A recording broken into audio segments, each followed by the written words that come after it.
it's kind of funny that I'm reviewing a show that took place in the Sky Dome, and then right now in the present day, a week later, John Cena turns heel, also in the Sky Dome. Hello, beautiful people. Welcome to another edition of WrestleMania Review Series. And this time we are looking at WrestleMania 18 taking place in the Sky Dome, now known as the Rogers Center. This is the same arena where John Cena turned heel, but we are way in advance of that. I'll eventually review WrestleMania 41 when that actually comes out. But we're going to look back at 2002, the end of the WWF. This was the last ever WWF WrestleMania before it becomes WWE when they did the whole promotion of Get the F Out, and they had the whole lawsuit loss against the Pandas, which we all know and hate today. After WCW and ECW were bought out by the WWF, there wasn't really any competition. However, the WWF was stacked with top tier players, so much so that not everybody could fit in this card alone, and that's why almost everything was really short, between 10 to 12 minutes. Almost every match except the big ones were really short, and they try to cram in as many people as possible, but at the same time try to give you an entertaining show. Thus, the brand split existed because they had way too many top guys, so we had to split the roster down the middle and have certain guys on Raw, certain guys on SmackDown. 2002, to me, I personally see it as one of my favorite years of all time, even though I was only 1 year old when the Ruthless Aggression was born. And I thought that the wrestling was top tier, and this was just a way for the fans to just enjoy wrestling for being wrestling. We were kind of done with the over the top characters, even though we had some goofy gimmicks from here and there. But for the most part, this was the time where it was all about the wrestling. I always saw it Raw as the great story show, and then I saw SmackDown as the great wrestling show. That's how I always saw it. I mean, SmackDown had the SmackDown 6. You had the Reign of Terror on Raw, which has very controversial in itself on how people look at that reign. But this was kind of like a farewell. Like, I personally do think that if we had a proper invasion storyline, this would have been WWF versus WCW. This would have been the show to do it. Only one match we truly got that was essentially WWF versus WCW, which we'll get to. Spoiler alert, it's in the poster. But regardless, this doesn't take away. This show was pretty solid. Like I said, it was kind of cool just to see all these guys be on the show. There are some guys that I wish did other things. There's some people that I personally believe that deserve to do much better and cooler things on the card. But we got what we got, and let's just talk about it. We kick off the show with Saliva singing Superstar, and it was like the beginning of when people did these promos where like they would have like a rock band kick off the night, and then they would show video packages of the wrestlers. This became an ongoing trend. They've done it on NXT. They're doing it recently. The most recent one I can think of was SummerSlam 2024. But this was pretty cool, and I like Superstar. That's a badass theme song for WrestleMania. Honestly, it's gonna go up there as one of the top tens for me. It just really fits. I used to like the Drowning Pool song better. Tear Up or something like that. Tearing You Up. I forgot what it's called, but I used to like that song more than Superstar. But I think I like Superstar more now. That's just me personally. But anyways, let's just move on with the wrestling. No, oh Canada, no America the Beautiful, which they would have booed. But let's just kick off the show. We start off the night with William Regal versus Rob Van Dam. Man, this was a little bit of a downgrade. It was kind of like, okay, William Regal opened up last year's WrestleMania. Let's have him again. He was fine, even though he really did nothing up to this point. So they just kind of had him. But then it was a good moment for RVD to get his IC title win. it was a good moment, good match. But again, I'm a little bit confused because like William Regal didn't do much around this time, and yet he's back again in the IC title picture. But all right, again, good match, good way to open up the show.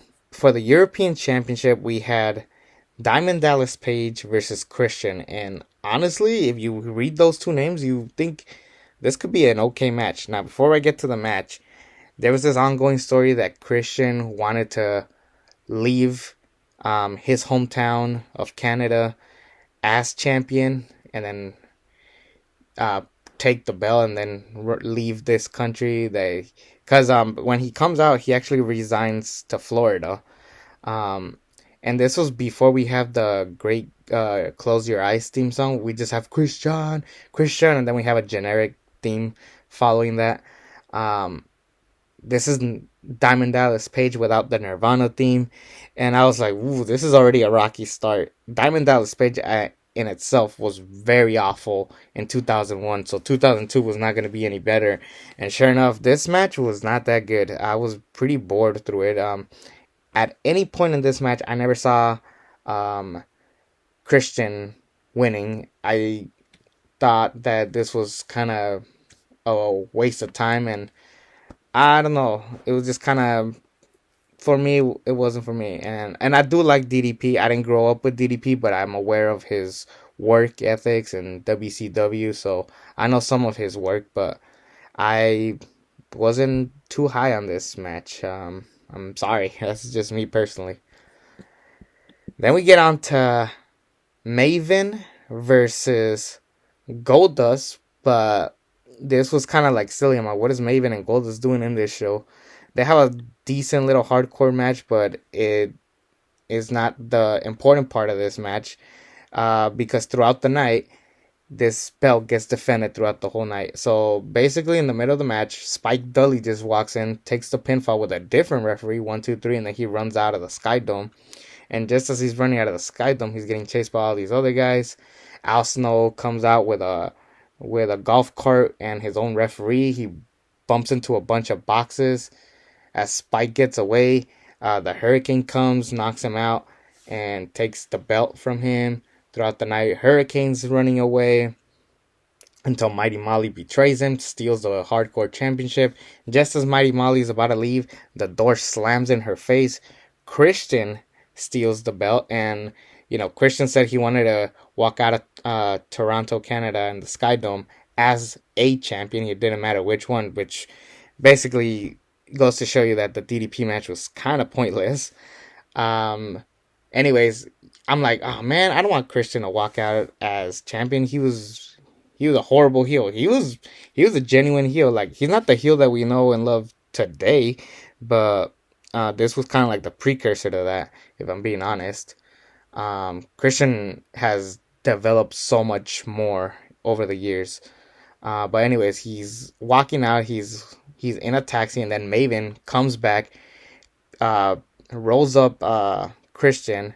1, 2, 3. He steals Christian's taxi, and I'll never forget the commentary. I think it was Jerry Lawler.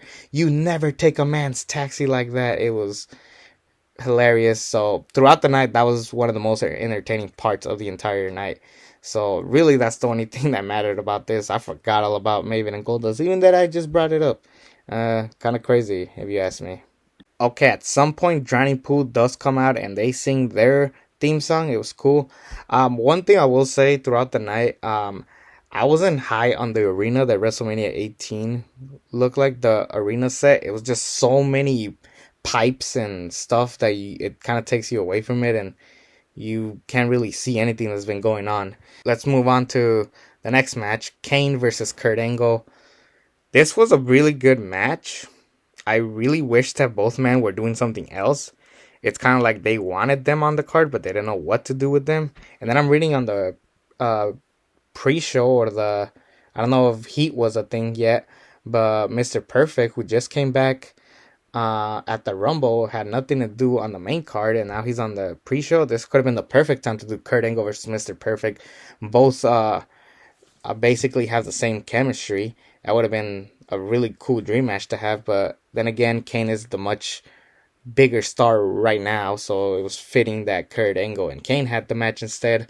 Now that I think about it, I don't know. I think even though this match that I did enjoy, I really do believe that Kurt Angle and Kane deserve to do other things outside of this match. If I'm making sense, maybe I'm not. But anyways, good match. Another roll up victory from Kurt Angle. Man, when is Kurt Angle gonna make somebody tap out at WrestleMania? We'll get to it soon, hopefully. Next match was a no disqualification match with The Undertaker and Ric Flair. Now, at the time, I was like, it would have been cool to do McMahon and Ric Flair at this WrestleMania. It'll be 10 years since Ric Flair's first and only WrestleMania match. But The Undertaker, I was like, really? The Undertaker? But then, now hearing back behind the scenes, Undertaker has told this story now multiple times that his favorite wrestler was Ric Flair. This was his one and only opportunity to fight him at WrestleMania, so he wanted to do this. And I think Ric Flair was on the verge of retiring. So basically, without this match, Ric Flair wouldn't have come back and done all the cool things that he's done. This was kind of like Undertaker trying to help Ric Flair get his groove back on. And for the most part, the feud was okay. I like the whole Undertaker going to attack his son, going all these extra miles to uh, beat him. So I thoroughly enjoyed this match. It was a really good match, probably the second best match of the night. I liked Arn Anderson's interference, getting payback to the Undertaker.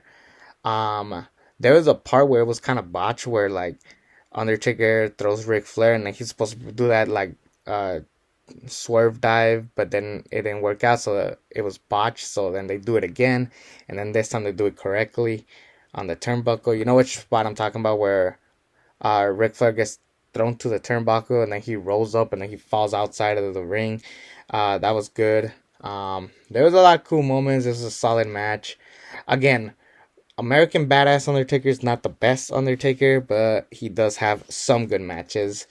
Um, this was a good one, and this was the precursor to the Dead Man coming, because the match ended with Undertaker hitting Ric Flair with a Tombstone Pile Driver, a move we haven't seen since 1999, I believe. And then it infamously ends with Undertaker going like this, basically telling you that he is 10-0. This was the first time that Undertaker acknowledges the streak. So basically, we already knew where this was going for the Undertaker, that he was gonna go on his way to be undefeated moving forward.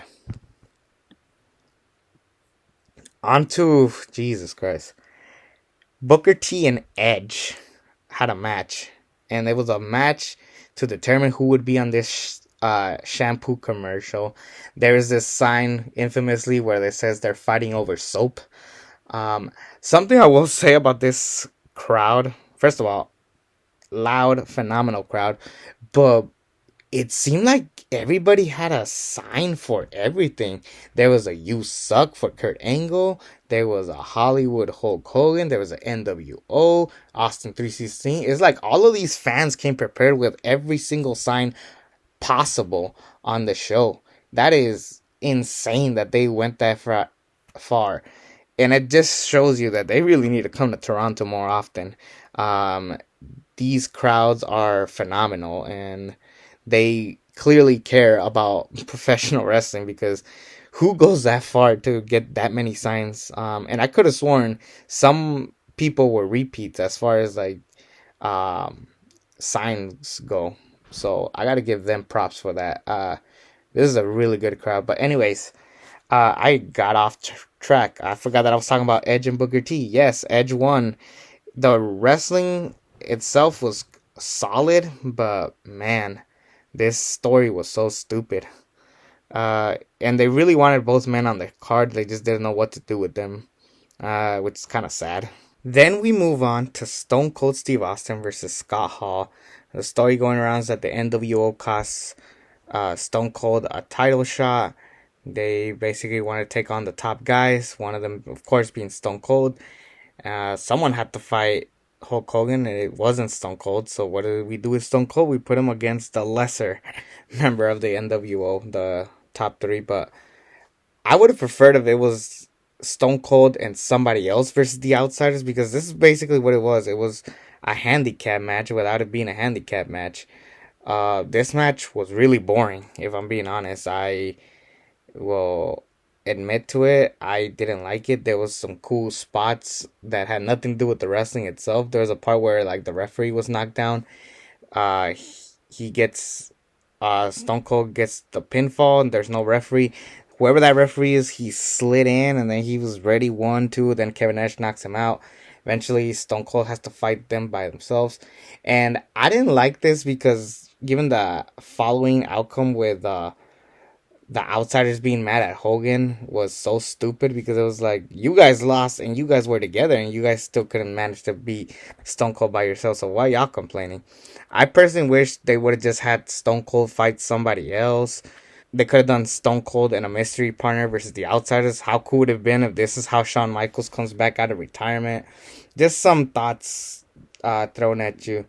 But yeah, this match I wasn't high on it. I didn't like it. It was funny, the ending where Stone Cold hits Scott Hall with a stunner. He does not sell it, then he hits him with another one, and then he goes flying and then lands. It was really hilarious. But yeah, Scott Hall was very slow. Kevin Nash was just interfering.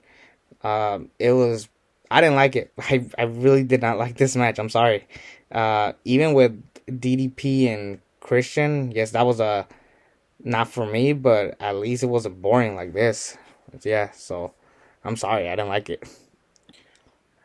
On to the WWF Tag Team Championship match, four corners elimination. Billy and Chuck put on their tag team belts against the Dudley Boys, the Hardy Boys, and APA.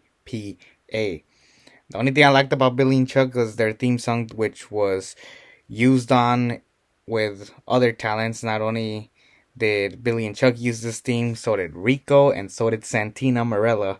Um, and basically, whenever you have that song, you are cursed with a really god awful gimmick, and this was one of them.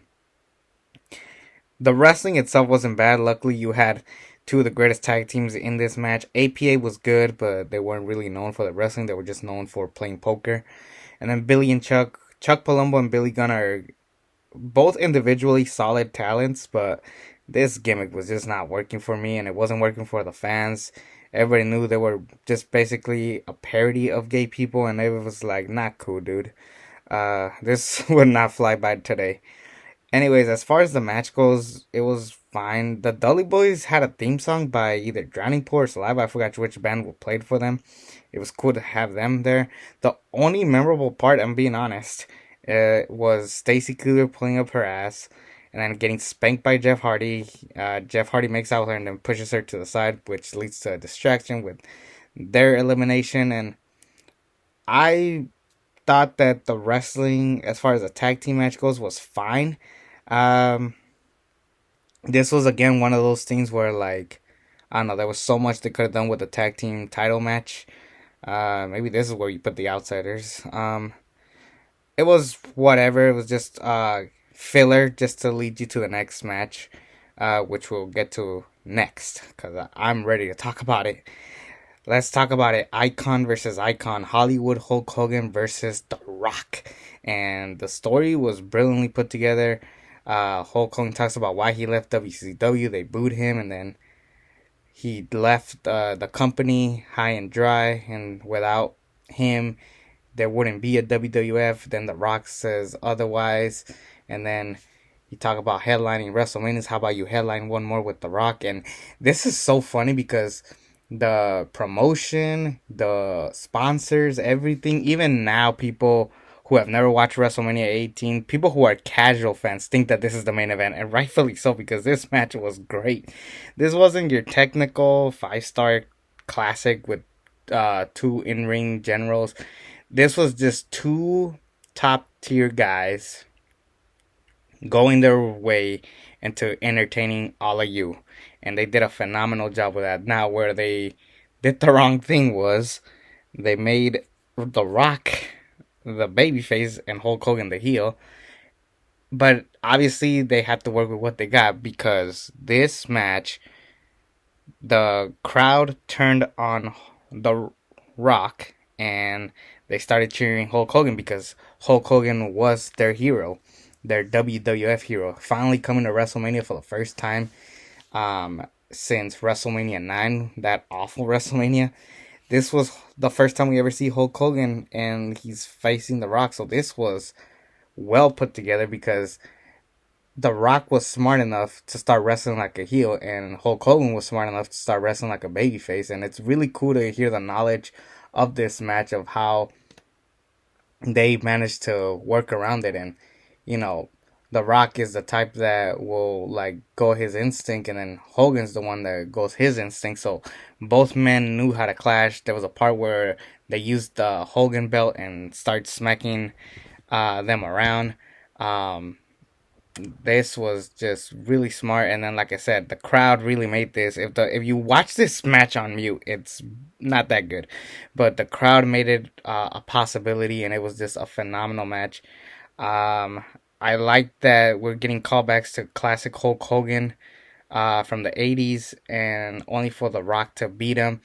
um I really enjoyed this match. I know it's not your typical uh you know, it's not your typical, technical moves, who can do the highest moves, who can work it. It's about pure entertainment, and this is what both men knew how to do. The Rock going over was the right call. Making it Hulk Hogan versus The Rock was the right call because, let's be honest, if it was Stone Cold and Hulk Hogan, we would have been arguing over and over about who goes over. So I think they went the right call, and I think the way The Rock moves, I don't know if this makes sense. The way The Rock flows, he kind of flows better with a Hulk Hogan. Not that Stone Cold wasn't a better wrestler or anything like that. It was just more of like he already had hurt knees. Hulk Hogan had hurt knees. I think the match wouldn't have worked as good. And then to have Stone Cold get booed, it would be kind of tough. I don't think Stone Cold would have managed to do what The Rock did and switch roles in the middle of the match. I don't know if he would have been able to do that. I think he would have just beat the crap out of Hogan just the way he did. This match infamously ends with the Outsiders coming out and they attack Hulk Hogan, and then The Rock comes and saves them at the end after they shake hands. And then they save them. Then The Rock tells Hulk Hogan, get back in the ring. And then he does his taunts. He does the muscle up, Hulk up, brother. And then he does one with The Rock. And then they both walk out. And they both hold each other high and dry. This was a good moment. And the fact that it wasn't the main event really hurt. And the two people involved in the main event will admit to that. We'll get to those two in just a second. We move on to Jazz, Trish Stratus, and Lita in a triple threat match for the women's championship. And at this point, nobody cared. I mean, it was cool to see Trish Stratus in the Canada gear. Lita was there. Jazz was there. It was fine for what it was. I really do wish it was just Trish and Lita, if I'm being honest with you guys. Jazz being there, and then the fact that she won, it kind of took me out of it. Why? How is it that Edge is the only Canadian wrestler to win this show? If I don't know if Chuck Palumbo's Canadian, nor I bothered to check. I don't know if DDP's Canadian, but as far as like uh, heavily pushed Canadians, Edge is the only one that I know that won. So I don't know why they did that. Yeah, skip this women's match. Kind of disappointed it wasn't just Trish and Lita 1-on-1. The main event, let's just get it over with. Chris Jericho versus Triple H for the undisputed WWF Championship with Stephanie McMahon on the corner of Chris Jericho. At this point, Stephanie McMahon and Triple H were having their beef. Chris Jericho, the world champion, was an afterthought. There was a part, I've never seen the segment, but I've heard about it, where Chris Jericho's walking Stephanie's dog. He's doing all this stuff. They're not even dating. They're just friends. It would have made more sense if it was like Jericho taking everything from Triple H because he has been burying so many people, including his girlfriend, aka wife Stephanie McMahon. This could have worked out so much better, but it just didn't, and it was just poorly executed in the long run. I do think that this match got destroyed. That it had to follow Hogan and The Rock, and both men have admitted that they wish Hogan and The Rock closed and not them. Uh, and then if you think about it, I don't know what other time would Chris Jericho gotten the chance to close a WrestleMania. Maybe WrestleMania 25. He was red hot around that time. 2010, 2017. That was like the only other time I could have seen Jericho headline WrestleMania. So I guess it kind of fortunately worked out for him. One thing I will say, Triple H coming out to Saliva was dumb. They are not good at singing Triple H's song. It's not their song. It was so bad that when Triple H eventually won, we got the Motorhead version, which is like sounded so much better. They missed out a huge opportunity. I know they didn't have the song ready for Jericho yet, but 2002 was the year that Chris Jericho debuted King of My World. His theme song by Saliva. This would have been the perfect opportunity to have Saliva perform King of My World as Chris Jericho walked in. That would have been the perfect time to do it, but unfortunately, uh, that song wasn't ready yet, or he didn't have it yet. Like I said, this match was not bad. I do wish it was a no disqualification match. Then that way you can have Stephanie interfere and it feels fair. Well, not fair, but at least we don't have to worry about like, oh, did the referee see Stephanie? I don't know. A stipulation could have made this match an even better match. Like I said, Chris Jericho being the afterthought kind of hurt it.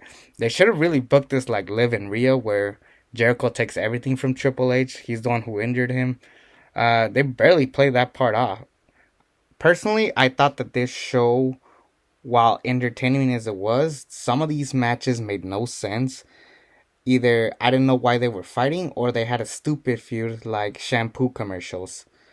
And then the matches that I was looking forward to, maybe weren't rightfully executed, as far as like the main event, for example.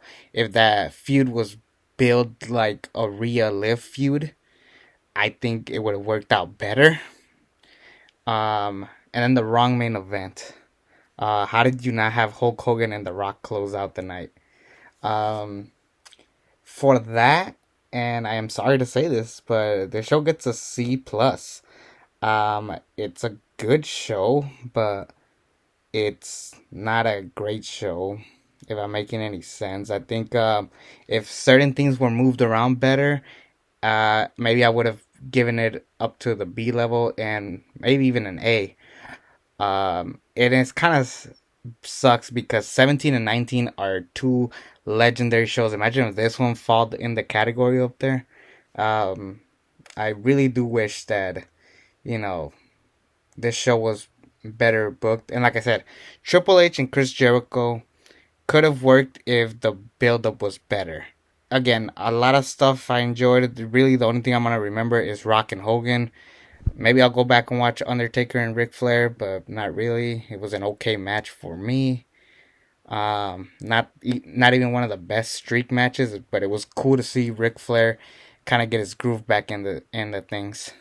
So yeah, a C plus. I know it's not a popular rating, but again, not a awful show. It's not WrestleMania 2, WrestleMania 9, WrestleMania 11. But anyways, let's just move on to an amazing show next, WrestleMania 19. I'll see you all later.